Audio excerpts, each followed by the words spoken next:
Ya. Siratal ladzina an'amta 'alaihim.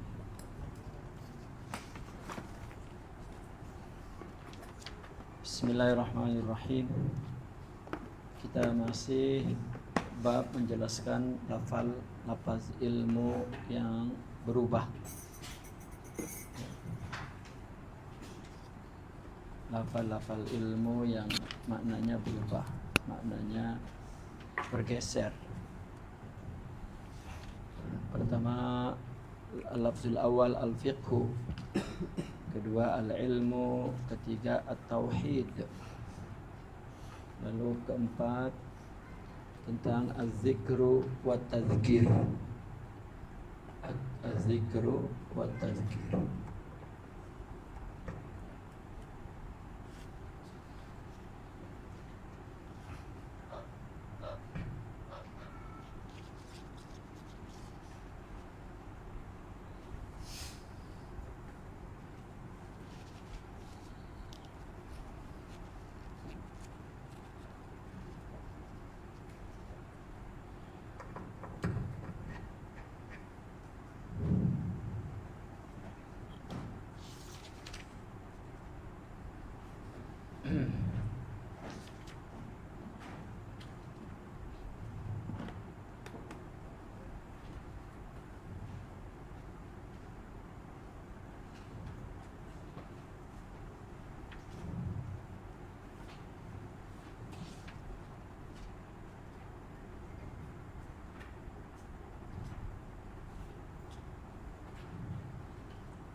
Az-zikru wa tazkir ini majelis zikir dan juga majelis memberikan tazkir, peringatan.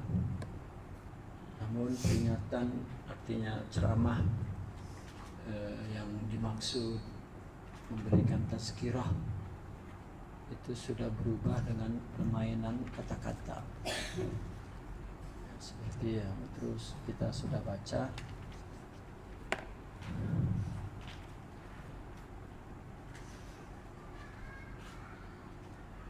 Sampai kepada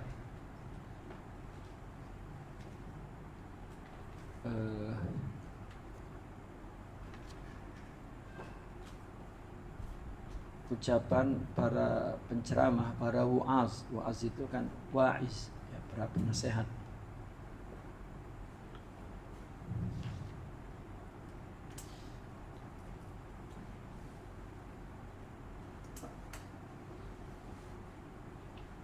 Yang memainkan ucapan-ucapan indah, membuat ucapan-ucapan indah.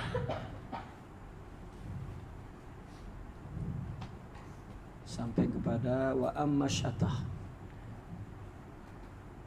Mungkin ini dibincangkan tentang syatahat. Ya, apa itu syatahat? Nanti kita ikuti kitab Ihya Ulumuddin ini.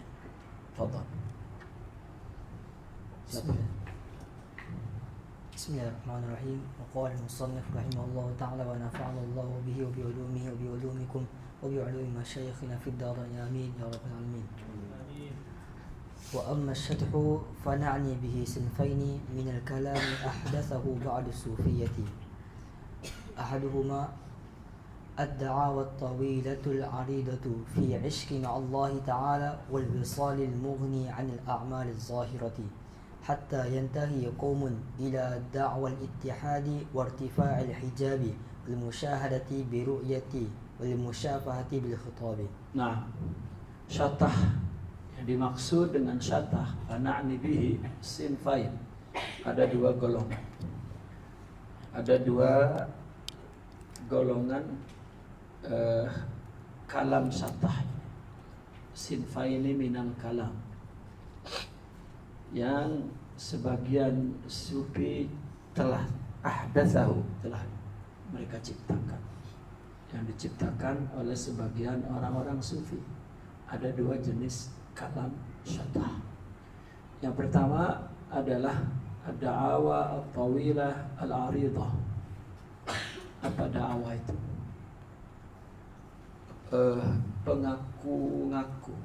Mengaku-ngaku yang panjang lebar, atau wila panjang, al-arida lebar. Ya, mengaku-ngaku ya, pengakuan panjang lebar tentang apa? Tentang isyq, tentang isyq, ya, cinta kepada Allah, al-isyq fillah, tentang cinta bersama Allah, dan tentang usul. Usul adalah dia sampai kepada Allah. Tetapi ya, al-mughni 'anil a'mali dhahir, yang tidak perlu kepada amal zahir. Dia mengaku-ngaku saja, nggak ada amal zahirnya. Mengaku cinta kepada Allah, mengaku sampai kepada Allah, tapi amal-amal zahirnya tidak ada. Ya. Ibadahnya tidak nampak. Sehingga ada satu golongan yang tahi kaumun, berujung pada apa? Dakwah mengaku ittihad, bersatu kepada Allah, mengaku irtifa al-hijab. Dia mengaku sudah tak ada hijab, nampak dah semua apa-apa sudah. Ya. Dan mengaku musyahadah ru'yah, dengan melihat. Ya. Bahkan mengaku musyafahah. Apa musyafahah itu? Mukalama, muhadatsah. Syafahah kan mulut, muhadatsah bil khitab, dengan bicara. Dengan Allah itu sudah bicara dengan dia. Ya.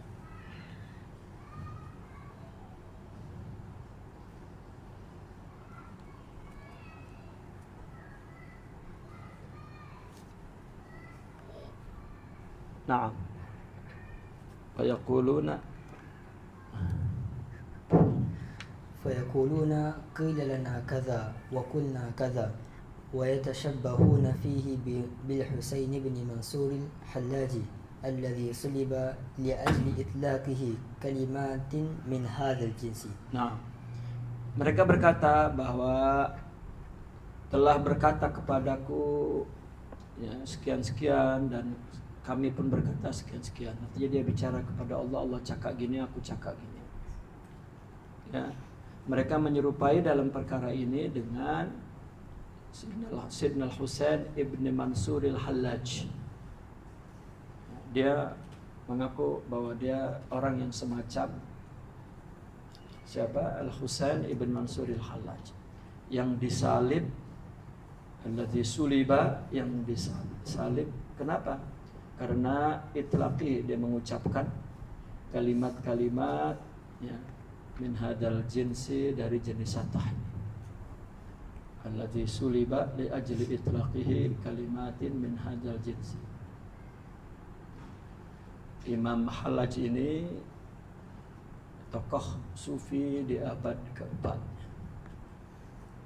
Dia orang yang tidak mampu menahan gejolak jiwanya, tidak mampu menahan gejolak jiwanya tentang kerinduannya, kemesraannya kepada Allah Subhanahu wa taala, sehingga dia disalib dengan alasan dia mengucapkan kata-kata yang kafir.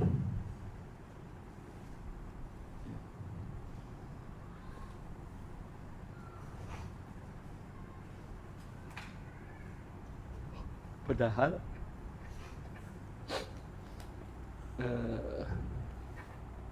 perbuatannya ya, tidak menunjukkan ya, Sayyidina Hallaj itu kafir.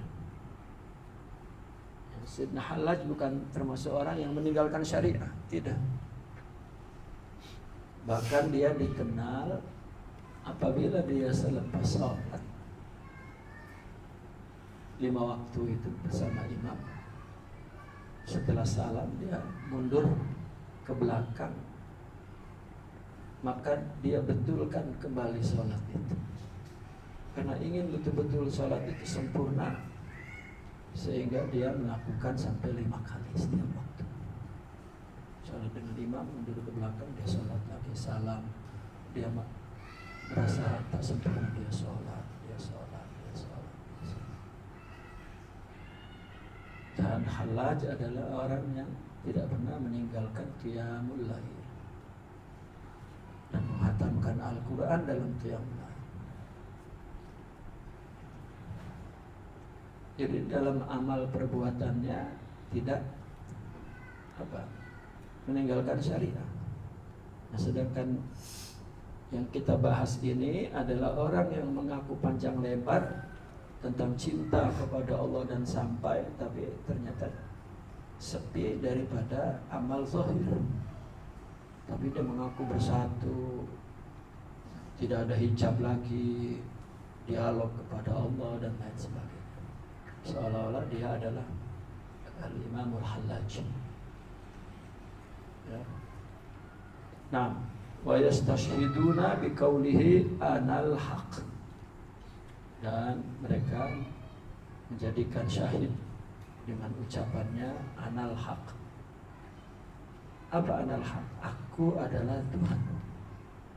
Al haq di sini maksudnya adalah Allah. Ya. Anallah. Anal haq. Naam. Wa bima huki an أبي يزيد البسطامي أنه قال سبحاني سبحاني، وهذا فن من الكلام عظيم ضرره في العوام، حتى من الكلام عظيم ضرره. Kenapa azim? وهذا فن من الكلام عظيم ضرره في العوام. عظيم ضرره في العوام. عظيم ضرره في العوام. حتى ترك جماعة من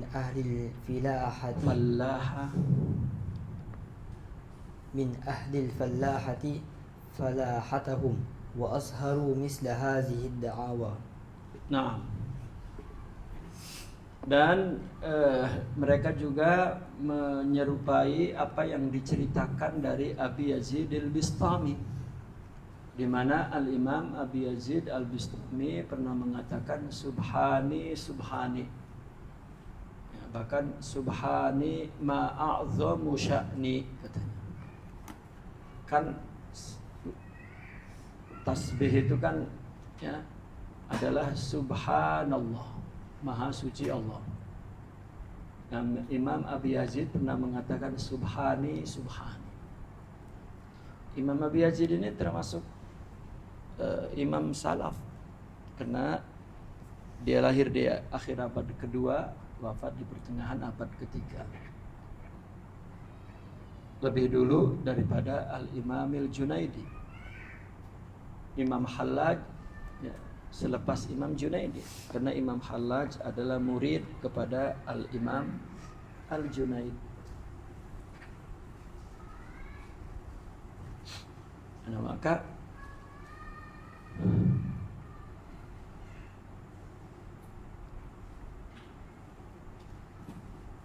dia mengaku seperti mereka, seperti Imam Hallaj dan Imam Abi Yazid al-Bistami.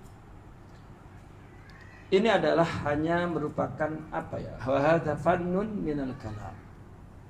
Ini merupakan satu fan, ya, satu seni dalam kalam yang bahayanya sangat besar. Azimun dararuhu bil awam, bahayanya sangat besar pada awam, sehingga ada satu golongan meninggalkan, golongan dari ahlil fallah, para petani, meninggalkan pertaniannya dan menjahirkan seperti pengakuan ini. Ya. Karena dia merasa sudah sampai, akhirnya dia meninggalkan pekerjaannya, meninggalkan profesinya, ya, dan mengaku bahwa dia sama seperti Al-Imam Abi Yazid Al-Bistami.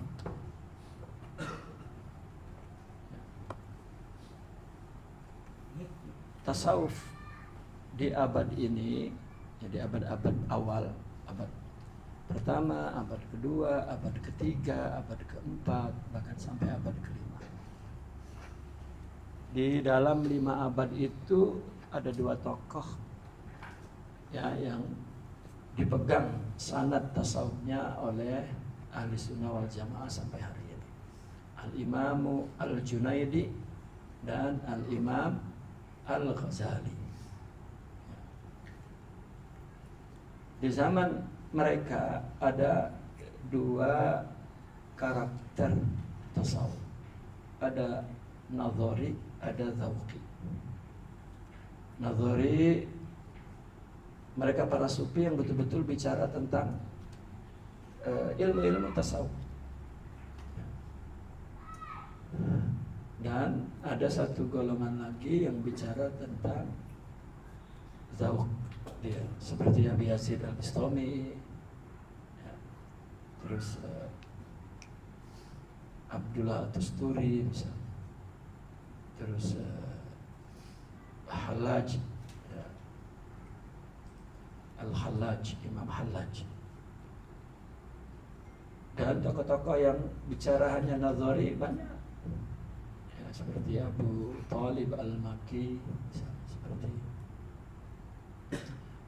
Imam Siraj At-Tusi, ya, Imam Ma'ruful Karhi.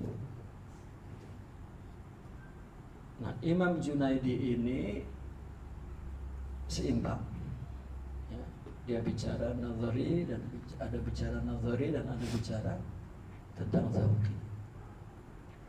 Oleh karena itu penerimaan umat ini, ya,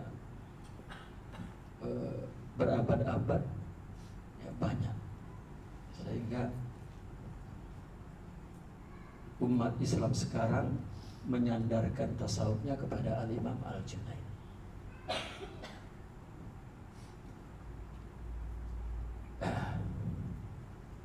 Nah, fa inna hadzal kalam فإن هذا الكلام يستلذه الطبع إذ فيه البطالة من الأعمال مع تزكية النفس بدرك المقامات والأحوال فلا تعجز الأغبياء عن دعوى ذلك لأنفسهم ولا عن تلقف كلمات مخبطة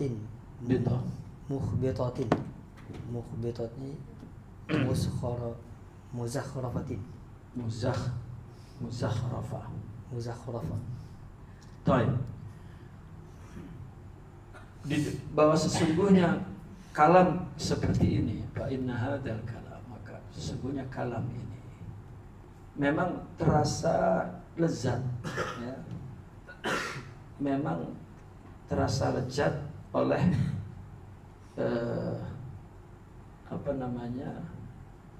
oleh karakter tabiat tabau. Karena di dalam pembicaraan itu ada batalah minal a'mal, ya, ada batalah minal a'mal. Apa batalah itu? Pengosongan, ya, batalah, ya. Artinya tidak merusak amal, bukan merusak.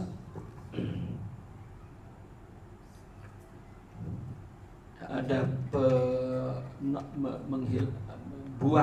pembuangan kepada amal. Di samping tazkiyatin nafas, di samping membaguskan diri. Ini tazkiyatun nafas bukan tazkiyat nafas at-tasawuf, ya. Tetapi maksudnya di situ adalah memuji-muji diri, ya, memuji-muji diri.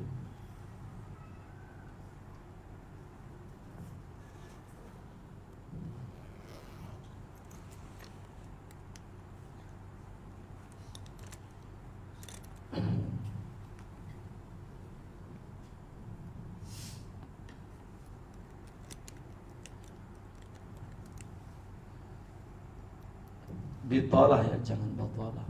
Bitalah. Bitalah ini tidak berfungsi. Kenapa orang nikmat ngomong begitu? Karena nggak ada amalnya. Ucapan itu nggak ada konsekuensi amal apa-apa. Saya ini kemarin pertemuan Nabi Khidir dan saya berbicara, orang aku nabi, orang aku wali, ya. Itu di dalam pembicaraan itu ada bitalah, al-bitalatu minal amal. Ya, apa bitalah minal amal itu? Yani ta'til. Bitalah itu ta'til, kosong dari amal. Karena di dalamnya kosong daripada amal. Kan kalau amal berat, tapi kalau ngaku nggak berat. Enteng-enteng aja. Orang yang ngaku-ngaku itu kan orang yang pemalas. Ya. Karena nggak nyampe jadi ngaku.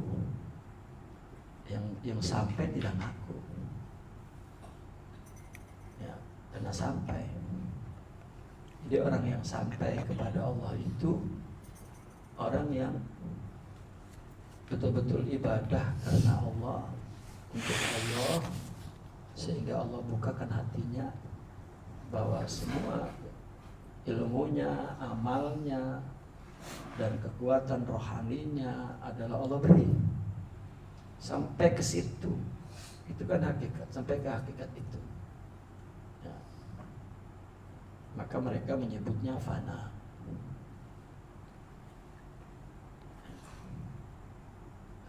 Sementara ada orang orang yang memang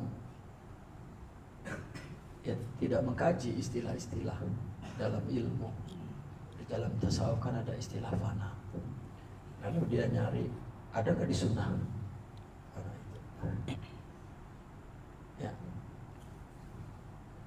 Mereka tidak banyak membaca pengalaman rohani para ulama sejak sahabat, tabi'in dan sampai hari ini. Jadi fana atau katakanlah susun sampai ke Allah, itu istilah saja. Istilah bahwa mereka beribadah karena Allah itu sampai kepada satu sampai kepada satu hakikat, ya. Allah bukakan hatinya bahwa semua anugerah Allah, sehingga hilang pengakuan. Itu fana, hilang pengakuan, ya. Hilang dakwah, itu hilang. Aku misalnya, punyaku, amalku, itu hilang.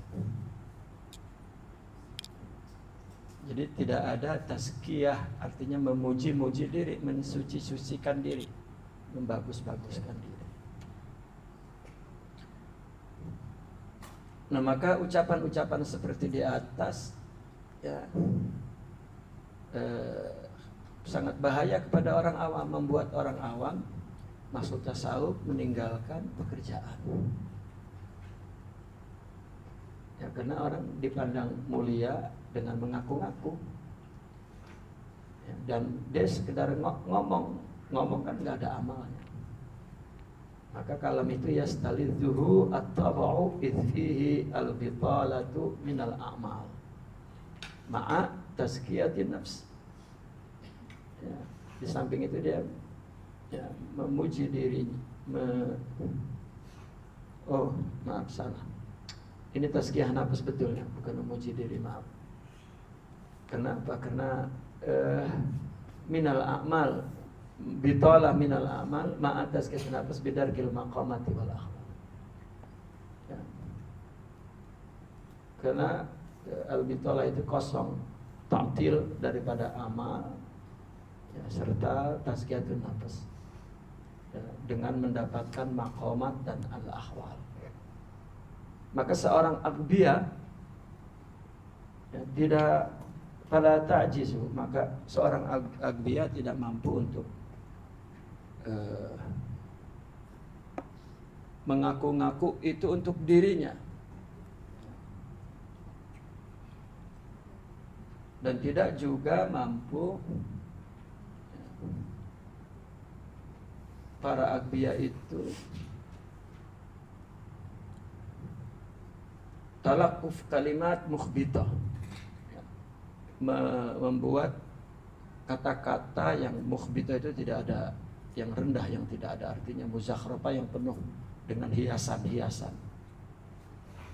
Ya.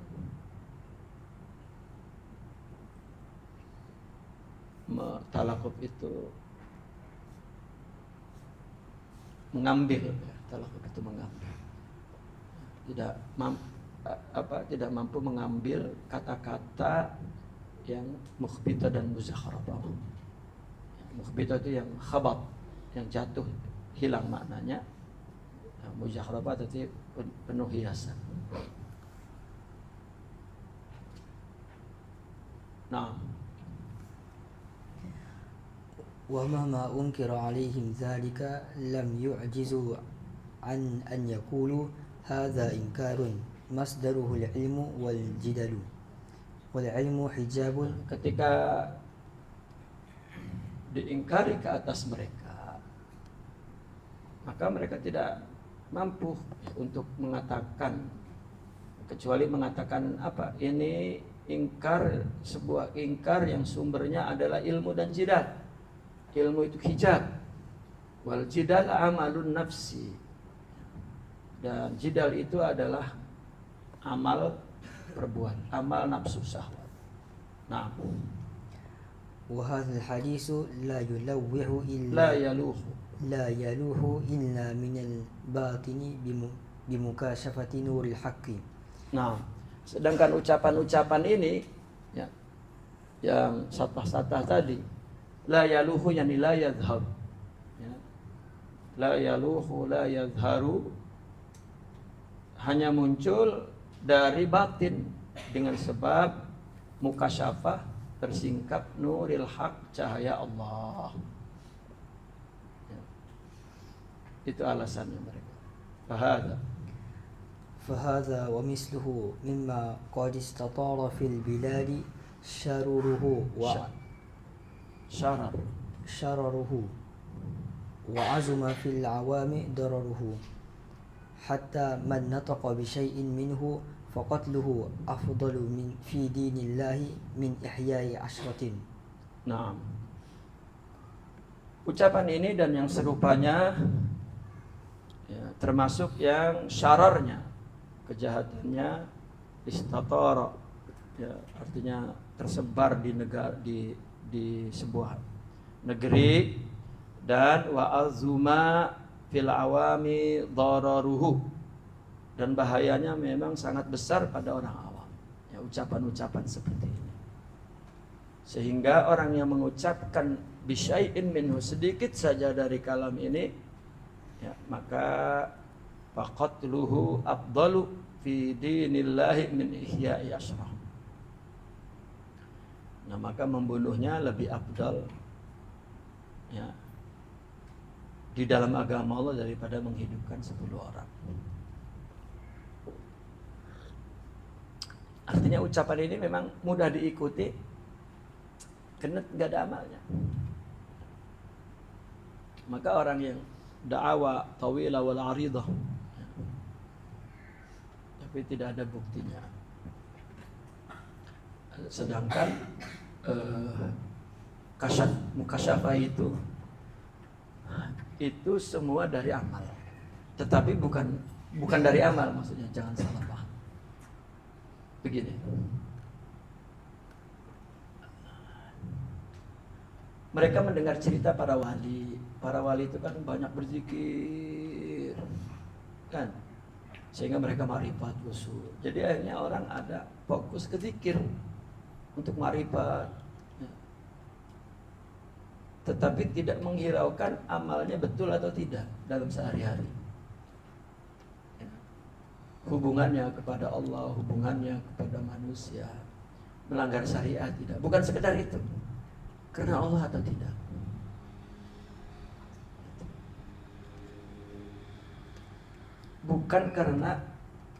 Bukan sampai kepada batas dia amalnya banyak, ya. Tidak cukup, tapi karena Allah atau tidak, itu yang paling penting. Ya, kenapa mereka memperbanyak zikir misalnya, selawat, itu untuk mendorong agar hatinya sidik kepada Allah. Bukan sedang membaca amalan-amalan yang ada faedahnya, paham tak? Yang ada faedah-faedahnya atau nak pahala semata-mata. Nah, itu tidak ada kamus itu pada mereka para aulia. Jadi ketika mereka berzikir, ya, adalah ketika hati itu, ya, mulai nurnya katakan melemah. Nur apa? Nur zikir, nur ingat. Maka dia sebut lagi, maka terasa terang lagi.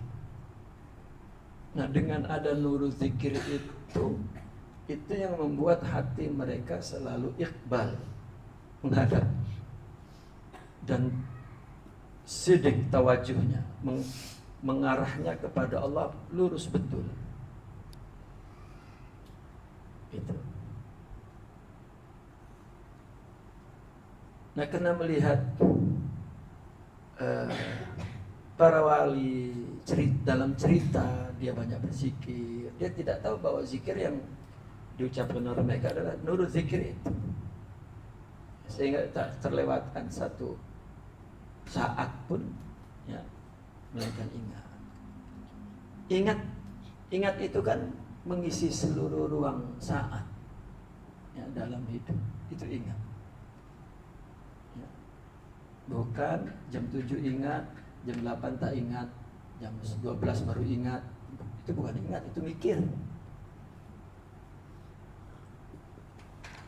Ya, itu mikir. Orang ingat, misalnya orang tua ingat anak, ada tak mereka lupa dalam sekejap saja? Tak. Ya. Orang yang rindu misalnya, ada boleh lupa, ya, mungkin dia sibuk dengan pekerjaan, tapi tidak hilang dari ingatan. Itu yang dimaksud banyak zikir, ya, pada mereka, ya, dan tidak sehingga orang bertumpu kepada banyak zikir, ucapan itu jadi bunga-bunga pahala.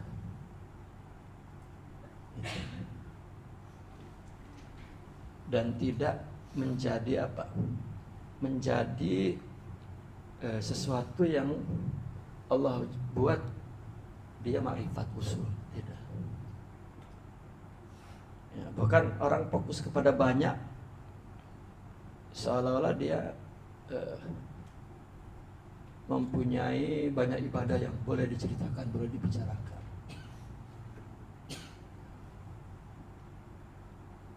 Begitu juga ibadah amal. Ya. Fokus banyak untuk menjadikan dia wali misalnya. Tidak. Kalau Imam Al-Ghazali berkata begini. Imam Al-Ghazali kan ulama, ya, dan Hujjatul Islam. Ketika dia sebagai ulama, dialah yang mimpin sholat 5 waktu di pondoknya lah katakan, ya, dengan segala sholat-sholat sunnah, dan tiap hari dia mengisi pengajian dengan pelajar-pelajar dan menulis, ya. Dan banyak sangat ibadah. Kemudian bertasawuf, baru dia menyadari bahwa dia kena betulkan melakukan semua itu untuk Allah.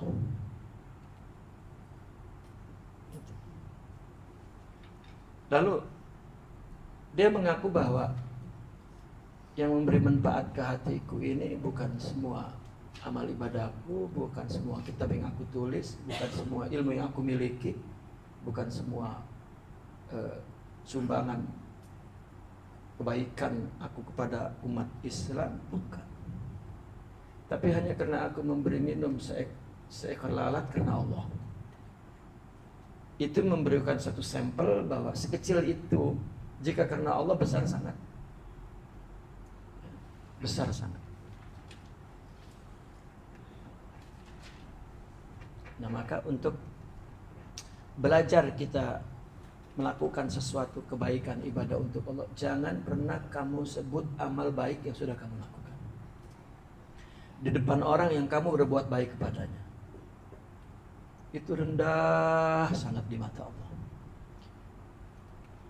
Maka tidak akan sampai, tidak akan punya hati yang lapang, tidak ada nur di hati. Karena pahala yang dilakukan dengan bilangan itu dapat ajrun, pahala, tapi bukan nurun yang menerangi hatinya, pikirannya, jiwanya. Tetapi jika dia melakukan karena Allah, itu yang membuat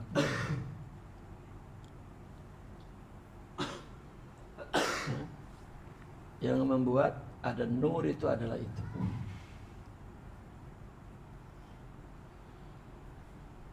Nah, maka orang mengaku-ngaku mudah saja, karena tak ada amalnya orang mengaku, kan.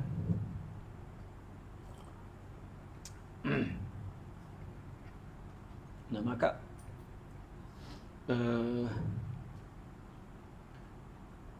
karena bahayanya di zaman itu, orang yang mengucapkan sedikit saja maka dibunuhnya lebih afdal dalam agama Allah ini daripada menghidupkan 10 orang. Wa amma Abu Yazid al-Bustami rahimahullah fala yasihu anhu ma yuhka wa in sumi'a dhalika minhum fala'allahu kana yahkihi عن الله عز وجل في كلام يردده في نفسه كما لو سمع وهو يقول إنني أنا الله لا إله إلا أنا فاعبدني فإنه ما كان ينبغي أن يفهم منه ذلك إلا على سبيل الحكاية. Nah, adapun Imam Abu Yazid al-Bistami rahimahullah, maka tidak benar ya, dari dia apa yang diceritakan itu. Ya. Kalau juga memang didengar itu darinya, maka boleh jadi, maka barangkali karena dia itu yahkihi, ya, menceritakan sesuatu itu anillahi, dari Allah azza wa jalla, fi kalamin, dalam ucapan yang yuraddiduhu fi nafsih, diulang-ulang di dalam dirinya. Misalnya ada ayat Al-Quran, seperti misalnya ada yang mendengar dia bicara begini, innani anallah, innani anallah, innani anallah. Nah, mungkin dia mengira bahwa dia Allah, padahal dia sedang bercerita, sedang yahkihi, bercerita. Innani anallah la ilaha illa ana fa'budni. Sesungguhnya aku adalah aku ini Allah, tidak ada Tuhan kecuali aku, maka la ilaha illa ana subhani. Ya, mungkin dia sedang bercerita tentang Allah, subhan. Seolah Allah mengaku subhanallah, lalu dia bayangkan ya, dalam dirinya. Maka ada ungkapan begini, naqilul kufri laisa bikafir. Naqilul kufri laisa bikafir. Orang yang menukil kata kufur bukan kafir.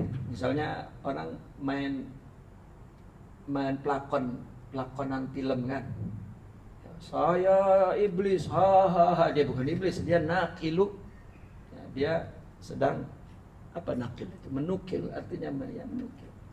Dia berperan pelakon itu. Ya, aku adalah Tuhan. Gitu. Itu tidak kafir mengaku Tuhan, karena dia bukan mengaku Tuhan, tetapi sedang bercerita. Itu nakil namanya. Nakil itu sedang memindahkan ucapan, kan cerita itu. Artinya orang yang menceritakan tentang kufur, ya bukan kufur. Ya, seperti orang ya ceramah lah, ya, orang menerangkan ilmu lah, gitu. Bahwasanya Syekh Fulan dia orang soleh itu macam ini. Yang ini yang ucap belum tentu soleh, karena dia sedang menceritakan ya, naqilu salah laisa bisoleh. Yang menceritakan tentang kesolehan belum tentu soleh.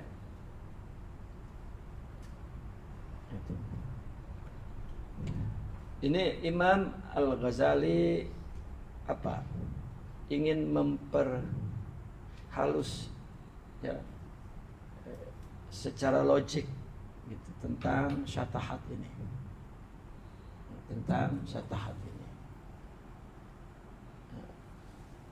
Karena begini, Al-Imam Al-Junaid satu ketika, ini Imam Junaid, imam yang Sayyidu Ta'ifatain, tuan kepada dua golongan, ya, golongan syariah, golongan hakikat,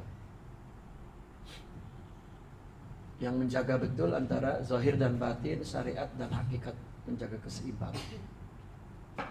Tapi beliau pernah mengalami zauqiyah ketika dia berjalan melewati sebuah rumah, ya, di mana didengar dari rumah itu malam-malam seorang perempuan sedang rindu kepada kekasih dan melantunkan syair dengan marah, wujuduka zambun la yuqasu alaihi zambun, sampai kepada bait itu, artinya kehadiranmu itu dosa besar, tidak ada dosa selain itu. Ya. Kan orang yang rindu ditinggalkan jadi menderita. Kenapa? Gara-gara yang meninggalkan itu hadir dalam hidup. Maka wujuduka, yakni kehadiran, wujudmu, zambun, itu dosa. Kenapa jadi aku menderita? Siapa yang buat? Oh, rupanya kehadiran dia dalam hidupku. Ya. Jadi yang dosa bukan aku, nih dia nih dosa nih. Makanya selalu orang bicara begini, bukan perpisahan yang aku sesali, tapi apa? Pertemuan. Kenapa ketemu dia? Ya, jadi menderita hidupku itu. Perpisahan, oke, apa? Ya. Tetapi Imam Al-Hallaj, Imam Abi Yazid Al-Bustami ketika sedang lalu begitu mendengar ucapan itu, dia membayangkan makna itu, ya, makna dia. Oh, nak pingsan tuh Imam Junaidi. Kenapa nak pingsan? Karena dengan ayat itu dia memahaminya begini, bahwa orang yang merasa ada, dia berbuat, dia berusaha, dia beribadah,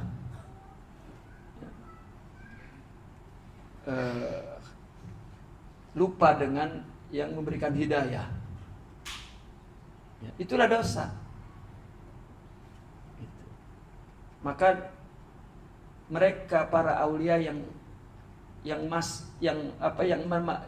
sampai kepada jika mengaku itu dosa besar, ya, mengaku dia, aku ada, itu dosa besar.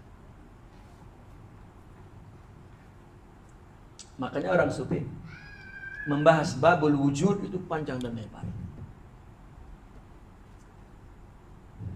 Ya. Nah, dalam akidah Mu'tazilah misalnya, Salafiyah, mereka tidak mengakui bahwa wujud itu satu. Mereka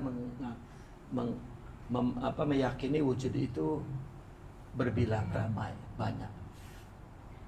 Maka dia sering menghina kalau orang sufi mengatakan tidak ada wujud kecuali Allah. Ketawa dia, ya, ketawa terpingkal-pingkal, mengatakan bodoh.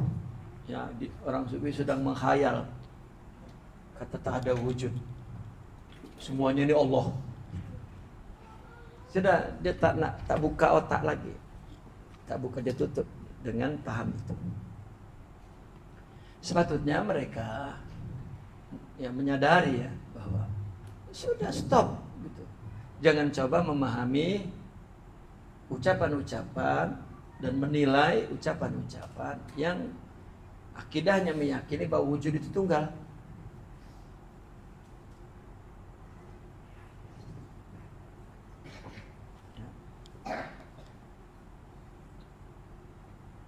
Sehingga ketika bila seorang itu menyaksikan batinnya bahwa wujud itu tunggal, ketika usul itu, ketika sampai, itu istilah ya dalam tasawuf. Sebetulnya ketika iman mereka, jadi nak terang macam mana kalau tak ada istilah. Iman mereka ini sangat sudah tinggi sangat kan. Kalau tinggi setinggi mana pula. Orang sepeda sampai usul sudah. Tapi jangan ditanya usul di mana tuh? Ya. Karena kata usul dalam bahasa digunakan wasaltu kedah. Aku telah sampai kedah. Wa ana wasil. Ya, di kedah. Saya sudah sampai di kedah. Ya. Ya, itu yang dia bikin pening, sampai. Lalu dia menuduh, dialah yang mutasyabih. Ya, itu sebab jika prinsip-prinsip prinsip-prinsip dan pandangan-pandangan yang memang dasarnya berbeda, maka tak dapat bertemu. Tak dapat bertemu.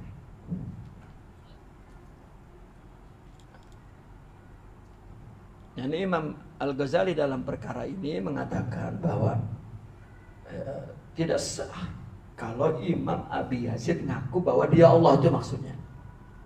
Ya, boleh jadi dia sedang bercerita tentang Allah.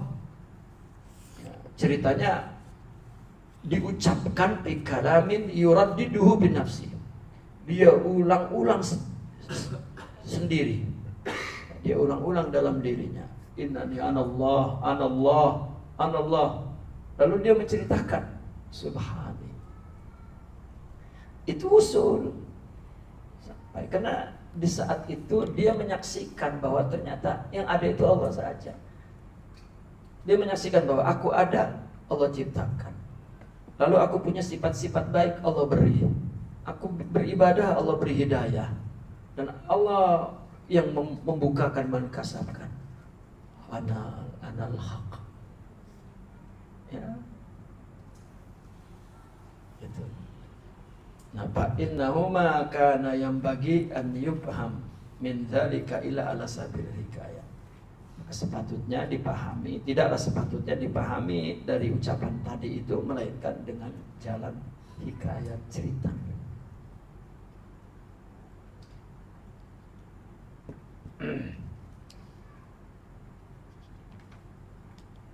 Panjang sangat ini. Sampai dulu ya. Naqifuna alhamdulillah al-Fatihah.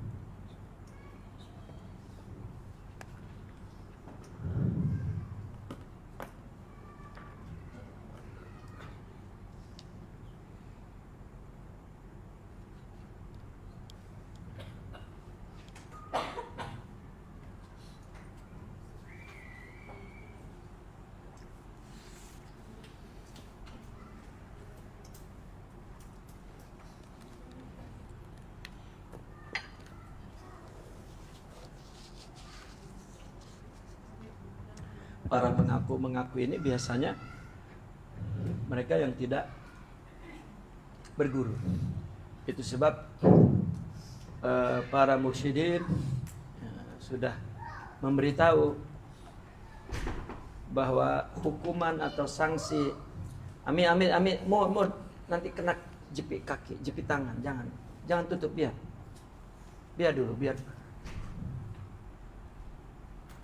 tak payah tutup, Mahmud.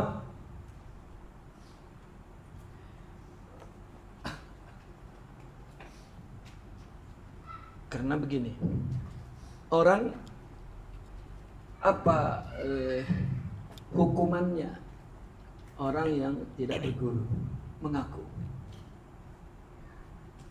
Ya. Orang ketika ada gurunya tak berani mengaku. Ya. Itu hikmahnya. Hikmahnya kenapa orang perlu berguru, agar nafsu tidak mengaku. Apalagi sudah mengatakan tidak perlu guru, wah itu udah jadi Firaun, jadi mengaku Tuhan nanti, ngaku sendiri ada, yang tak ada.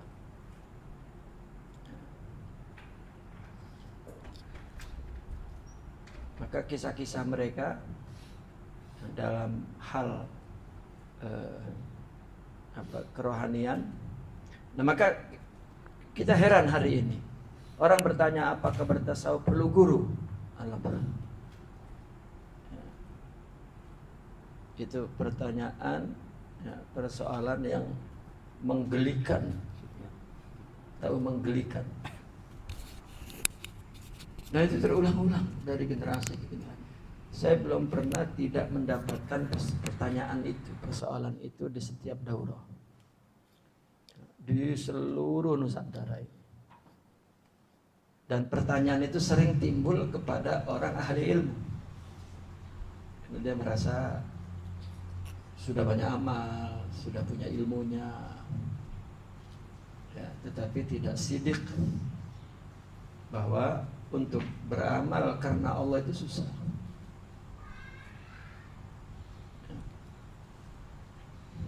Orang ada ilmu, orang ada amal, kenapa masih kasar dia punya kata-kata, kasar dia punya perilaku? Karena hatinya tidak raqiq, tidak halus, tidak lembut. Oleh apa? Oleh sifat-sifat mulia yang Allah berikan ke dalam jiwa.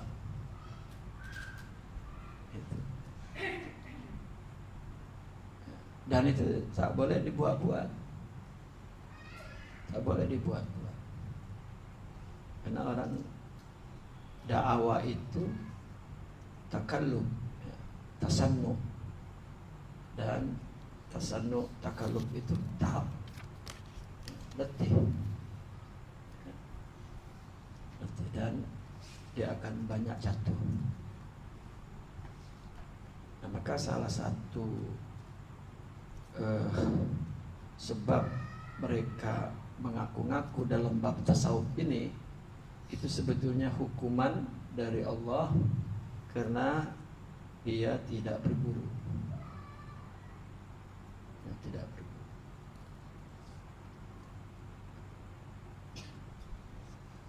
Kenapa? Apa? Karena perkara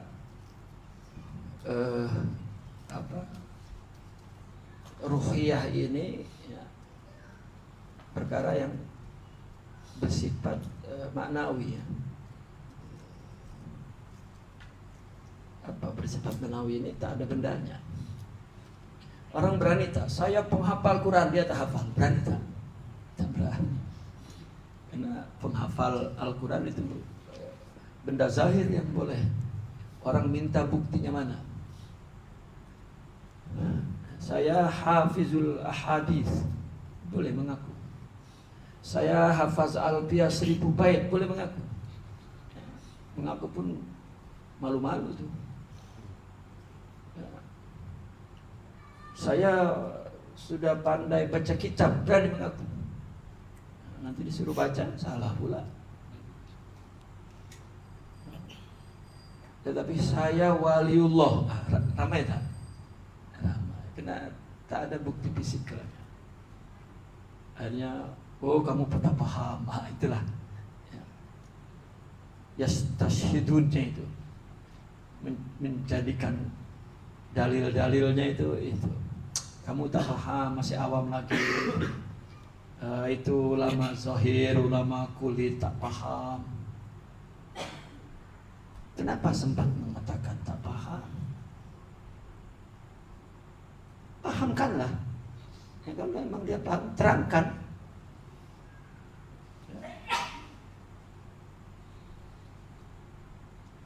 Kenapa yang diucapkan itu metodologi.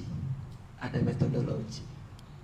Kalau sudah diucapkan dalam buku, meskipun itu tentang tajribah ruhiyah, hakikat, yang diucapkan itu apa? Bayan akli, bayan akli, penjelasan logik. Jadi boleh dipahami, tetapi mesti mendengar dari mereka. Jangan salah. Nah, kalau salah, bahaya.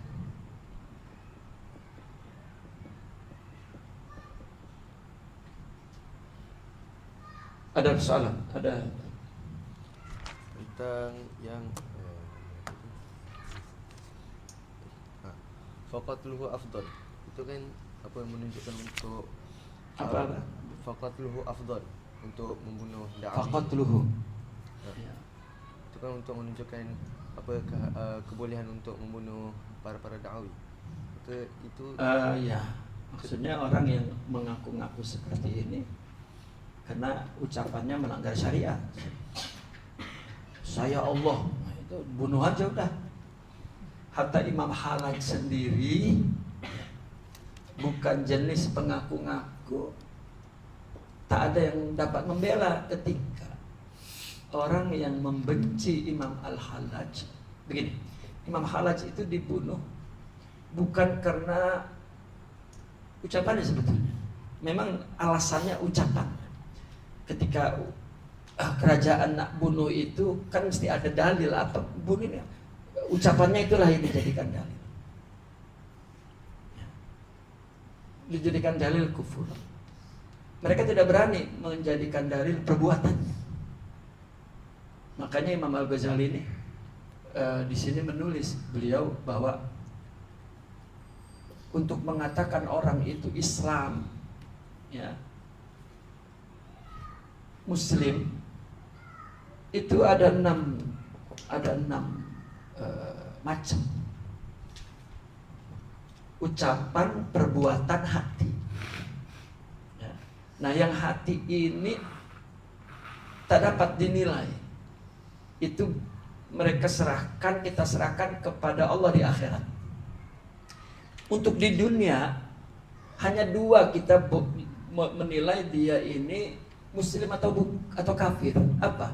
Ucapan dan perbuatan. Ya. Kalau ucapan, misalnya, lalu lihat perbuatannya ada, tak ada, dah. Ya. Berarti hanya ucapan, itu pun Muslim tak boleh dibunuh. Lalu perbuatannya tak ada, ucapannya tak ada, perbuatannya ada, itu pun tak boleh. Muslim. Ya. Kita kan ucapan kita masih ada orang mati, innalillahi wa inna ilaihi raji'un, subhanallah, bismillahirrahmanirrahim, alhamdulillah, astagfirullahaladzim. Ini kan masih ucapan. Orang yang mengucapkan ini tak boleh.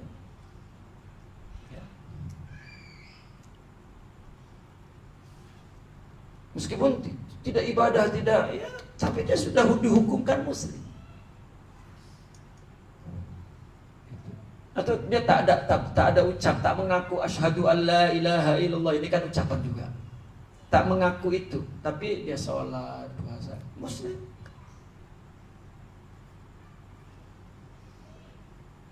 Tapi hatinya tak, nanti dihukumkan kafirnya di akhirat oleh Allah. Tapi di dunia. Nah, kalau ucapannya tak ada, perbuatannya tak ada, hatinya ada iman kepada Allah, di dunia kita hukumkan kafir. Di akhirat terserah Allah nanti. Kalau memang betul dia ada, berarti Allah akan menganggap dia mukmin di akhirat. Begitu ilmu kita memahaminya. Ya, karena hak untuk mengkafirkan orang adalah Allah. Dan kita di dunia ini hanya boleh menilai dari dua itu, ucapan dan perbuatan. Oke. Bahkan begini, ada seorang wali kasyaf. Misalnya ada orang ucapannya Islam, perbuatannya Islam, ya sholat, puasa, duduk dengan orang Islam, tetapi hatinya kafir. Dia hanya menjadi jasus. Oke. Lalu ada seorang wali yang kasyaf, nampak kafir, tak boleh diucapkan karena dalilnya tak ada. Misalnya wali cakap gini, dia kafir. Apa dalilnya Tuhan? Aku nampak hatinya. Tak boleh. Tak dapat dijadikan dalil. Tak ada dalam fikih. Ya. Itu syahidnya itu. Maka mesti dihukumkan kafir oleh ulama fuqaha dan kerajaan Islam terhadap wali itu. Karena tak punya dalil. Adapun nanti di akhirat dia benar, wallahu itulah keyakinan. Ketika Hallaj terbunuh, ulama sufi meyakini bahwa di akhirat dia mulia di sisi Allah. Nah, padahal kes Hallaj ini ucapan sahaja, dan itu pun hanya beberapa ucapan. Adapun perbuatannya, masya Allah, Hallaj tak berhenti salat jamaah dan tak berhenti qiyamul lail, dan setiap saat baca Quran. Banyak kali dia baca Quran pingsan. Tapi dia mengatakan anal haq.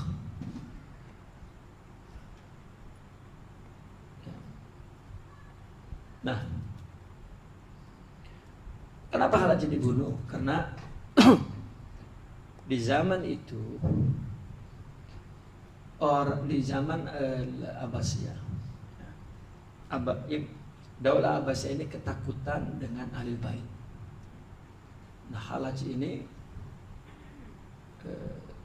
punya intima kepada Ahlul Bait, dan sering orang-orang yang menyokong Ahlul Bait selalu bersama Hallaj. Dan dia disukai oleh orang ramai, membuat dengki ulama-ulama kerajaan. Kena dengki, akhirnya macam mana nak menghukum Hallaj? Tak ada bukti. Karena dia tak campur urusan politik apa, tak campur. Akhirnya ada ucapan yang itulah yang dinaikkan ke mahkamah. Dan dia tidak menolak, dan mau cambuk, dihukum. Bahkan 500 dirham.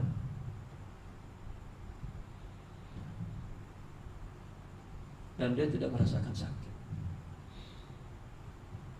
Setiap darah itu 100 baru berhenti. Dagingnya pecah, tulangnya pecah. Dia senyum saja. Bahkan ketika sampai 100, berhentikan dulu. Dia tersenyum. Dia masih panggil kawannya, Al-Imam Syibili.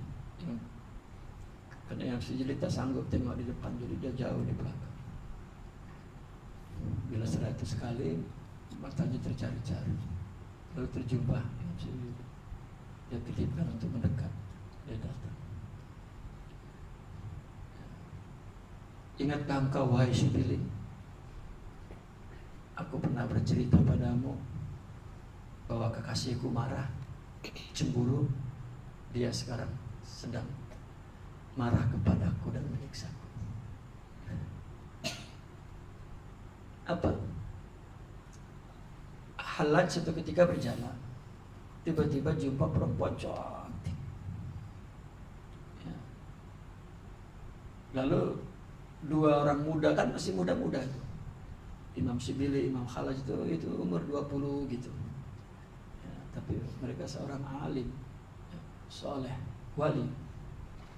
Tengok perempuan cantik, jadi desir nafsu itu naik. Dia istighfar, astagfirullah. satu ketika dia akan marah kepadaku, akan membalas. Jadi mereka merasakan kesalahan itu ya, sebelum di akhirat. Karena orang bercinta kan, ada orang bercinta kalau cemburu ditangguh, marahnya nanti, terus dibayar hari itu. Ya. Kalau juga misalnya tidak dibayar sekarang, ya, tapi merungutnya sekarang, nanti bayarnya nanti. Oh, tahukah dia marah denganku, satu saat dia akan artinya dia akan memukulku, akan menyaksikan, akan marah kepadaku. Jadi ketika dia pukul 100 kali, dia mengatakan, ingat ucapanku. Sekarang dia tengah marah kepadaku. Jadi dia tidak berpikir ini ada orang jahat yang menghasut dia, memfitnah dia, itu urusan dia. Tapi jika sudah kena ke tubuh kita, Allah nak sucikan kita dari dosa. Dan itulah kelurusan pikiran orang-orang sufi. Ya, kalau kita, ini sudah disihir orang, dijahat-jahat. Ya. Terus sudah mengata ada Abu Jahal di sebelah, ada Fir'aun, ada Namrud di sebelah. Dia apa? Dia tidak paham bahwa itu adalah Allah. Dia masih sempat mengatakan, ya, ma huwa tasawuf ya sibili Allah. Ya. Kita baru demam saja sudah berhenti mengaji. Ini sudah dicambuk 100 kali masih mengaji. Ma huwa tasawuf ya sibili. Kamu tahu apa itu tasawuf? Nah, maka ini sedang bercerita tentang orang yang mengumbar-ngumbar bahwa anal haq tanpa ada bukti amal. Maka itu tadi dikatakan al-mughni 'anil a'mal. Enggak ada amalnya, Imam Khalaj ada amalnya. Tapi dia mengaku dia seperti Halaj, yatashabbahuna. Ya. Yatashabbahuna fihi bil Husain bin Mansur al-Hallaj. Imam Khalaj Masya Allah. Bahkan dengan kesungguhan ibadah, dengan banyaknya, dan karena Allahnya, itu Halaj jadi seperti itu. Ya, jadi kuat sangat.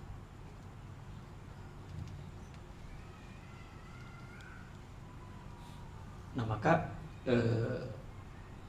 jika ada orang mengaku-ngaku tetapi juga ya, bahkan sampai sekarang masih ada di Nusantara kita, dia merasa usul kepada Allah dan dia Allah sudah tak perlu syariat, masih ada. Dan kalau ada kerajaan Islam itu mesti dibunuh. Masalahnya kan sekarang tak ada kerajaan Islam, siapa nak bunuh? Orang zina saja tak didera, siapa nak kena kerajaan Islam? Hukum-hukum hudud tak ada yang melaksanakan. Ini bicara tentang hukum hudud, bahwa kena bahaya kepada umat ya. Nanti membuat orang ikut ya. Allah, Allah, la ilaha illallah, Allah, Allah, la ilaha illallah. Artinya dia tinggalkan syariat, dia tinggalkan kehidupan, dia tinggalkan.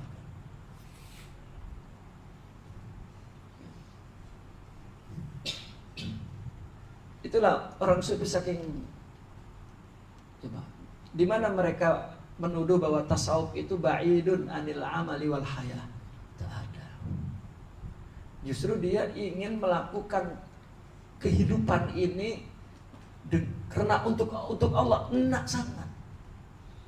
Katakan begini, orang yang punya kekasih, dia enak memiliki, mendapatkan, mempunyai apa saja untuk dia. Seperti itu. Bagaimana mereka meninggalkan amal, sedangkan dia enak.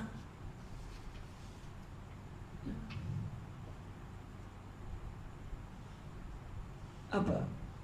Enak melakukan, bukan menjauh dari orang, menjauh dari manusia, tidak beristri, tidak beranak, tidak bersosialiti, tidak yang melakukan hal-hal yang bersifat manfaat untuk semua orang, tak dia sendiri, tak ada. Nah, para dakwah ini, ya, mudai ini, ya, dia mengaku-ngaku saya sudah sampai Allah, tak ada amal dan kehidupannya. Dan ya, inilah faqatluhu afdal dalam agama Allah. Bicara tentang hukum. Hukum yang membunuhnya yang melaksanakan adalah kerajaan, bukan kita. Ini di Nusantara kalau ada hukum Islam ramai sangat nih, ramai yang mengaku-ngaku. Allah alam. Ada soalan lagi?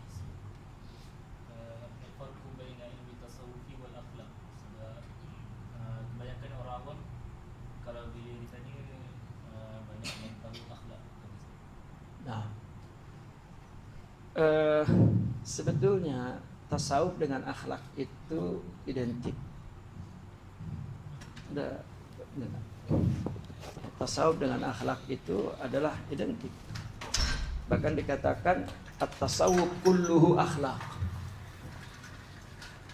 Bahkan tasawuf kulluhu akhlak. Ada ini.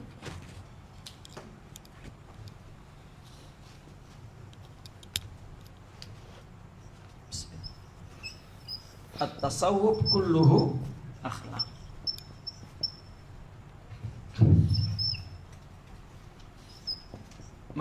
Man zada alaika bil akhlak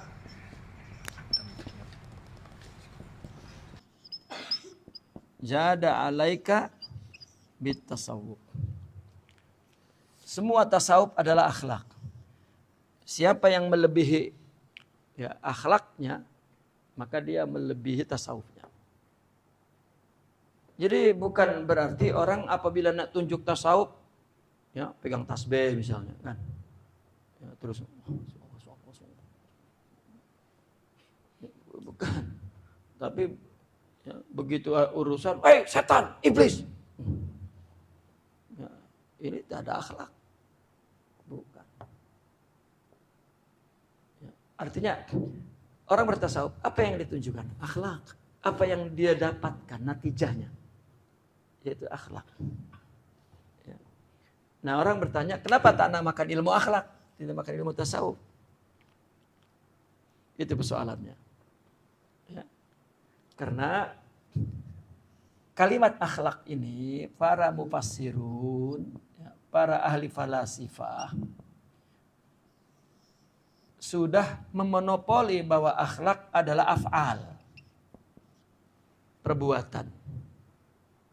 Ya. Bukan sifat. Padahal akhlak adalah sifatun rasikhatun fin nafs. Itu akhlak. Tapi mereka nih para ulama mengatakan bahwa akhlak ini adalah af'al. Ya. Memang akhlak perbuatan juga yang yasduruha an-nafs bila rawiyatin wala bila rawiyah wala bila rawiyatin wala fikrin. Perbuatan yang ditimbulkan oleh jiwa tanpa pikir panjang. Sifat sebetulnya. Ya. Tetapi mereka mengatakannya af'al. Gitu. Dan ulama-ulama telah menulis buku akhlak, isinya apa?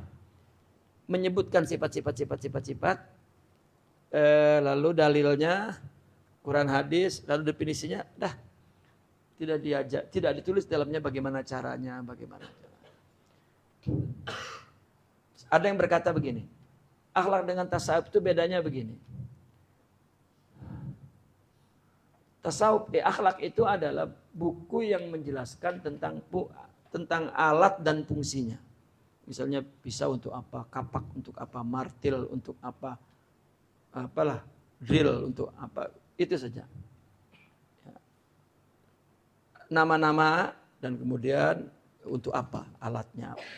Tapi kalau tasawuf membahas tentang bagaimana cara mendapatkan akhlak. Dan apa halangan-halangan, hambatan-hambatan, cabaran-cabaran untuk memperoleh akhlak itu. Nah, orang tasawuf memandang bahwa akhlak ini ghairu kasbi. Bukan upaya kita. Bukan kita yang membentuk jiwa kita, bukan. Mentakwin, ya, mengadakan, mendirikan, menciptakan sifat itu dalam diri kita, bukan. Itu adalah ma yaridu minallah, yang Allah yang berikan. Ma wahibahu, ya, Allah yang menghibahkan. Ya. Lalu bagaimana cara mendapatkannya? Nah, itulah dalam tasawuf diajarkan. Ya. Nah, sehingga ya kamu akan mendapat persoalan begitu. Apa bedanya tasawuf dengan akhlak? Ya, tasawuf memang cara untuk mendapatkan akhlak. Ya. Caranya mendapatkan akhlak, at-tariqah. Oh, masuk tarikat? Bukan. Caranya untuk mendapatkan akhlak, melakukan amal dan hidup karena Allah. Itu tarikat. Tarikat adalah madrasah untuk melatih, memahami, menerangkan tentang nafsu itu apa, macam mana dia kerjanya. Diumpamakan seperti musuh kalau kita tengah berperang, ya. Kan nafsu itu kan selalu berperang dengan kita tuh, ke baik, ke buruk, ke baik itu kan. Bagaimana menghadapinya, berapa kekuatannya, bagaimana cara melemahkannya. Nah, itu di dalam madrasah tarikat. Nah, tarekat ada madrasahnya. Sebetulnya makna tarekat adalah iqbalul qalbi bil kulli itu. Karena itu satu-satunya cara untuk mendapatkan akhlak. Semua hidupmu lakukan untuk Allah, maka engkau akan dimuliakan Allah. Itu saja seringkasnya. Oh, berat, oke. Kau baca Quran, kau baca zikir, lakukan lillah. Jangan minta apa-apa. Itu adalah penolong untuk membantu kita, menolong kita agar mudah melakukan thariq ilallah. Ya, antum memberi sesuatu kepada orang, lalu orang itu mengingkari, marah tak? Ya, marah. Saya sudah beri, saya sudah berbuat baik, ternyata dia, itu ujian. Ya, ujian. Yang membuat orang melakukan bukan untuk Allah. Dan memang dia tidak untuk Allah melakukan.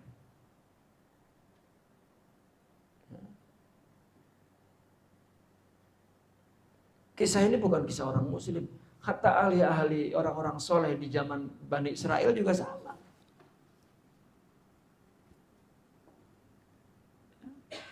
Karena ada kisah di orang soleh di zaman Bani Israel. Dia, kalau tidak salah di dalam kitab ini kisah. Dia seorang yang sufi, ya, tetapi abid. Ya. Sehingga orang di kampung dia menyembah dia. Mulanya mengagungkan, akhirnya ya, mentakdis. Dia merasa berdosa karena kesolehan dia membuat orang mensucikan dia. Kan tidak betul. Karena seorang wali adalah seorang yang menginginkan umat Islam ini menyembah Allah, bukan menyembah dia. Kan berarti ya, ada cara dia yang salah. Ya. Karena dia cenderung beribadah. Jadi ini yang membuat orang beribadah saja. Maka hal-hal seperti itu di dalam tasawuf, artinya setelah zaman Rasulullah, hal-hal seperti itu tuh selalu dianggap melanggar syariat. Orang ibadah saja, tak buat kebaikan yang lain. Tak betul, karena Al-Quran kamil, sempurna, menceritakan semua. Gitu. Tapi dalam zaman Bani Israel ada orang hidup begitu. Akhirnya dia macam mana caranya? Karena dia terganggu. Perumpamaannya begini, ada orang sedang bercintaan, sepasang kekasih bercinta di taman bunga. Lalu orang nampak, malu tak? Orang tengok gini, oh dia tengah peluk-peluk kekasihnya, malu tak? Malu. Dia orang tahu dia berkasih-kasih dengan Allah. Itu dia rasa mengganggu keikhlasan dia. Karena kan ada orang suami istri depan orang lain mesra-mesra kan? Itu mesra kan untuk orang lain. Tapi bila berdua, ya, seperti Tom and Jerry, tahu? Tapi depan orang di Facebook, saya makanya curiga orang yang kalau di Facebook dengan suami istri itu, gambar mesra-mesra, mesti dalam rumahnya banyak begaduh tuh. Ya. Untuk menutupi kekurangannya itu yang dia tampilkan depan orang. Itu orang hidup untuk orang dan mencari pandangan orang. Gitu. Nah, seorang saleh ini dia merasa bahwa orang nampak dia berkasih-kasih kepada Allah. Akhirnya apa? Dia pergi ke kampung sebelah. Dia tahu di kampung sebelah itu ada tempat pemandian awam, perempuan. Ya, pemandian awam itu kan dia hanya dikasih pembatas begitu saja. Ya, katakanlah gitu, ini pintu. Jadi orang mandi di sini tertutup. Ini terbuka, ini malah terbuka. Ya. Aduh, saya tak pandai gambar. Itulah. Ya.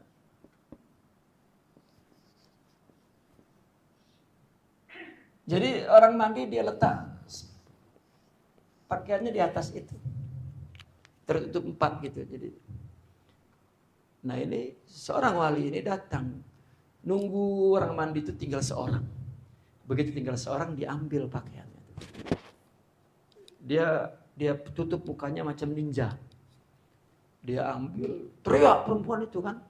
Sengaja dia ambil pakaian pun dia tunjuk, dia gerak-gerakkanlah supaya tahu bahwa dia mencuri. Teriak dia lari.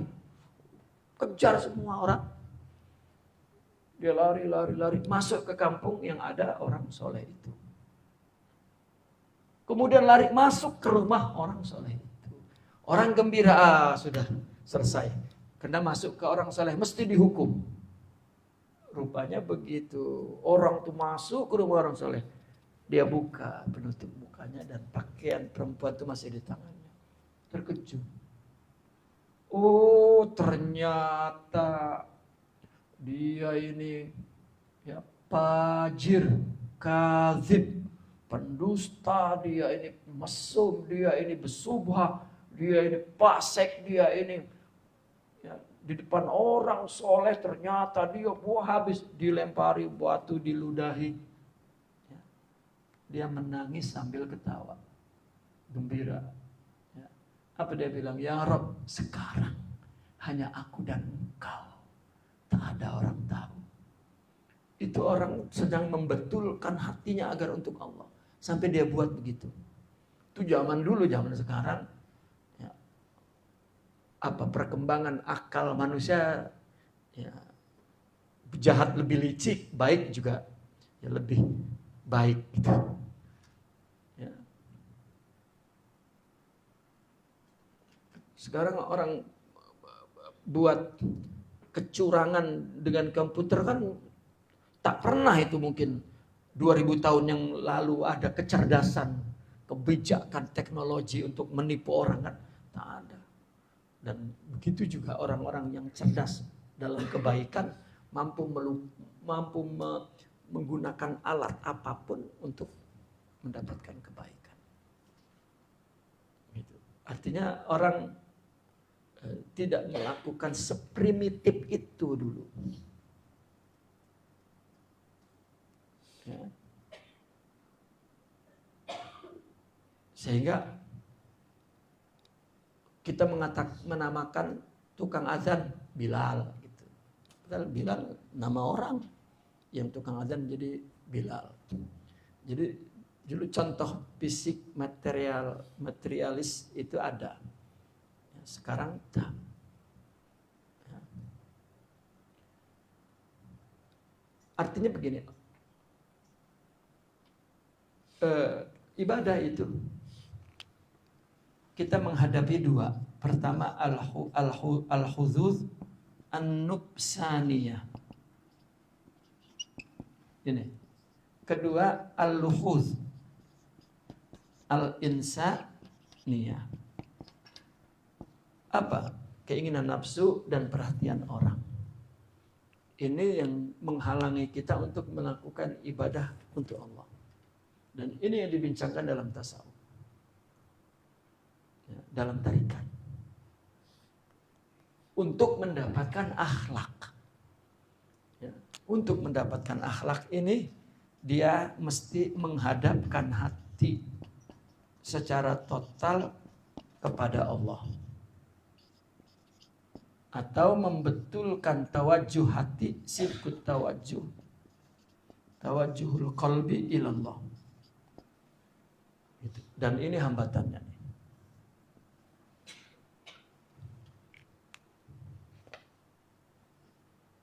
Itu sebab ulama telah sepakat menamakan tasawuf.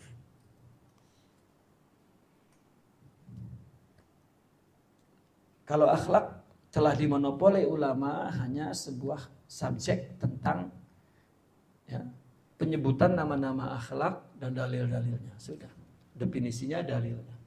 Tapi cara mendapatkannya dan cara menghadapi cabarannya, tantangannya, ya, musuh-musuhnya itu tidak dijelaskan dalam buku akhlak. Tasawuf adalah akhlak, tapi sifat bukan perbuatan. Ya. Antum mungkin tengok orang di Jawa, ya. Orang di Jawa itu budaya. Orang di Jawa ada ulama di sini, dia masuk di sana itu jalannya dengan kaki, apa? Dengan lutut. Tanya Ustaz, itu budaya. Ya, mungkin setelah keluar mencaci-caci, ya, mencaci-caci tuan gurunya. Oh, karena tidak tumbuh sifat itu di sini. Oh, susah. Ya, betul-betul ada sifat akhlak itu, lalu budaya fi'ilnya sesuai dengan, nah itu siddiq namanya. Itu susah. Namun ulama-ulama ya, mengekalkan surah itu, fenomena itu. Barangkali dengan begitu masih ada surahnya. Ya. Di Arab dulu seperti itu, tapi kemudian berubah karena takut jadi budaya. Ya, mungkin tidak sesuai dengan iklimnya ya. Iklim Arab kan hidup di apa? Hidup di Sahara yang serba tidak ada yang tertutup, terbuka semua. Nah, kita ini hidup di hutan, semuanya tertutup. Ya. Tidak terbuka. Dan itu sudah anugerah Allah lah, ya, budaya itu. Budaya. Adat. Yang siapa yang melanggar buruk menurut adat, meskipun belum tentu buruk menurut Islam. Dan orang sufi terikat dengan ya, ibadah ini, bukan adat. Terikat dengan agama ini, bukan. Kalau ada adat, dia melakukannya dengan ibadah, ta'abbudi. Ya. Apalagi Nusantara ini mazhabnya Syafi'i. Serba ta'abbudi. Adat dijadikan apa ada istilahnya? Adat bersandi syariat katanya begitu. Itu budaya kita. Dan itu keunikan ya, Nusantara. Tidak boleh disalahkan, tidak boleh diubah. Wallahu a'lam bishawab. Ada lagi soalan? Ada.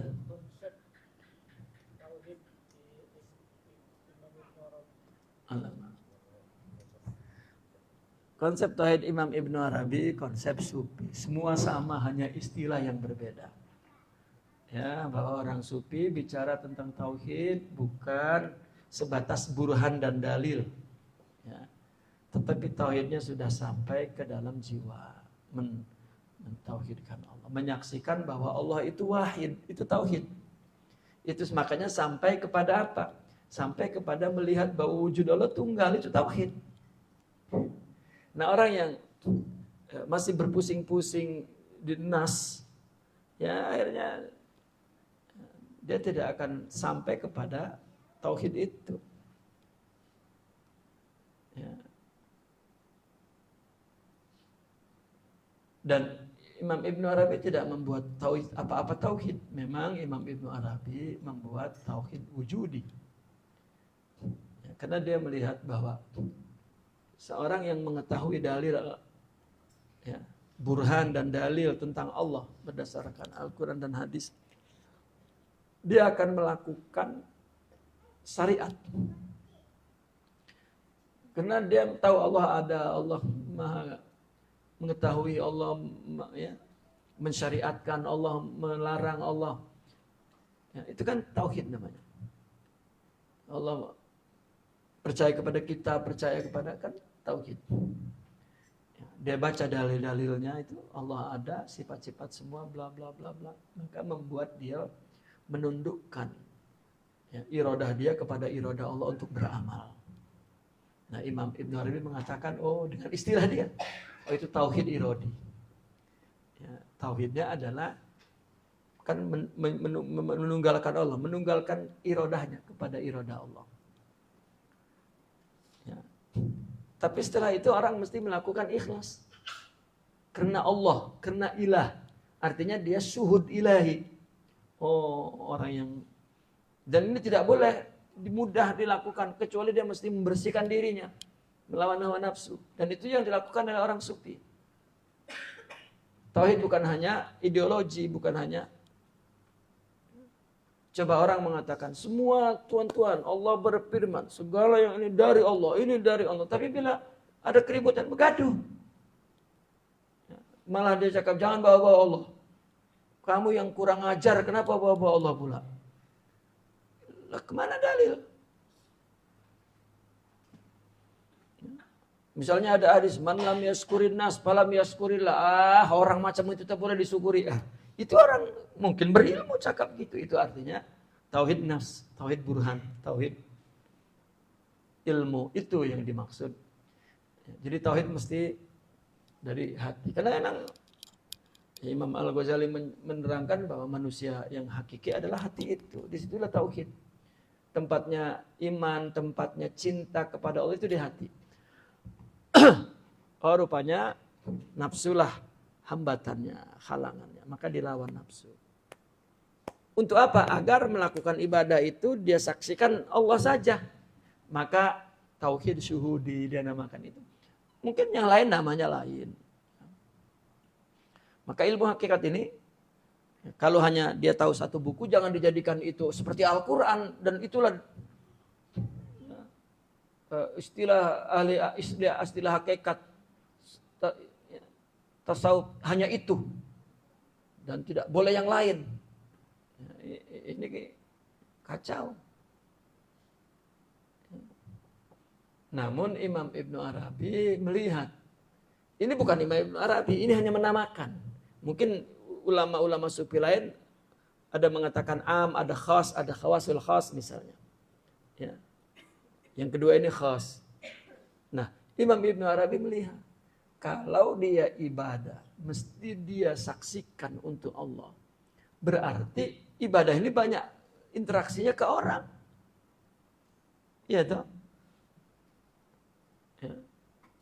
Suami kepada istri, istri kepada suami, kepada jiran, kepada tetamu, kepada murid, kepada guru, kepada kawan, kepada sahabat, atasan, bawahan. Itu ibadah semua. Takkan orang sholat, ibadah, zikir, tapi interaksinya kepada manusia macam tak ada Allah. Ya.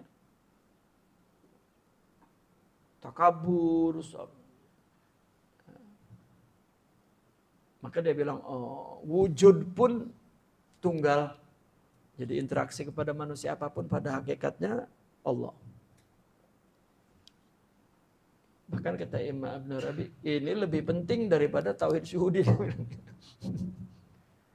Ya, maka akhirnya tauhid wujudi. Dan itulah yang dicium bau wahdatul wujud. Padahal wahdatul wujud bukan produk Imam Ibn Arabi. Tapi dituduh. Ya, ayat-ayatnya bau itu. Ya, apalah. Maka akhirnya orang sufi membela, iyalah ini ittihad atau wahdatul wujud imani, bukan ilhadi, ya, bukan kufur. Tak ada beza tauhidnya Imam Ibnu Arabi ke tauhidnya Imam Al-Ghazali ke tauhidnya tokoh-tokoh sufi lainnya, Sidi Abdul Qadir Al-Jilani, sama saja orang sufi. Ya, melangkah satu tingkat ya, untuk mentakmik, mendalamkan tauhid dari akal ke kalbu. Itu saja. Ada lagi.